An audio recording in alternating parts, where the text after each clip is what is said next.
शहादा येथे आदिवासी समाजाचा जनाक्रोश मोर्चा। नंदुरबार जिल्ह्यातील शहादा येथे सप्टेंबर 23 रोजी आदिवासी समाजाला न्याय मिळवून देण्यासाठी आणि जय वडवी यांच्या मारेकऱ्यांवर कठोर कारवाई व्हावी या मागणीसाठी भव्य जनाक्रोश मोर्चा काढण्यात आला। या मोर्चात शेकडो आदिवासी बांधव, विविध सामाजिक संघटनांचे कार्यकर्ते आणि नागरिक मोठ्या संख्येने सहभागी झाले होते। या घटनेमुळे आदिवासी समाजामध्ये तीव्र संताप व्यक्त होत आहे। जय वडवी या तरुणाची काही दिवसांपूर्वी निर्घृण हत्या करण्यात आली होती। या घटनेचा निषेध करत मोर्चेकऱ्यांनी मारेकऱ्यांना तात्काळ अटक करून त्यांच्यावर जलदगती न्यायालयात खटला चालवण्याची मागणी केली। मोर्चा दरम्यान आदिवासी समाजावरील हल्ले आणि अत्याचार थांबवून त्यांना संरक्षण देण्याची मागणी सरकारकडे करण्यात आली। तसेच जय वडवी यांच्या कुटुंबियांना शासनाकडून आर्थिक मदत आणि पुनर्वसन करण्याची मागणीही निवेदनाद्वारे करण्यात आली।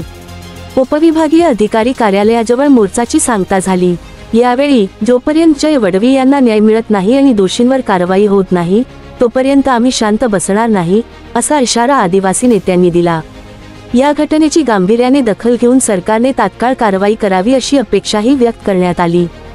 मराठी न्यूज नेटवर्क, मयूर पाटील, शहादा प्रतिनिधी।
मराठी न्यूज हे चॅनल सत्य आणि प्रामाणिकतेवर आधारित सामाजिक, शैक्षणिक, आरोग्य, आध्यात्मिक, राजकारण व प्रवास विषयांवरील माहिती सादर करून सकारात्मक बदल घडवण्यास कटिबद्ध आहे। पुढील लिंकवर क्लिक करून आजच चॅनलला सबस्क्राइब करा।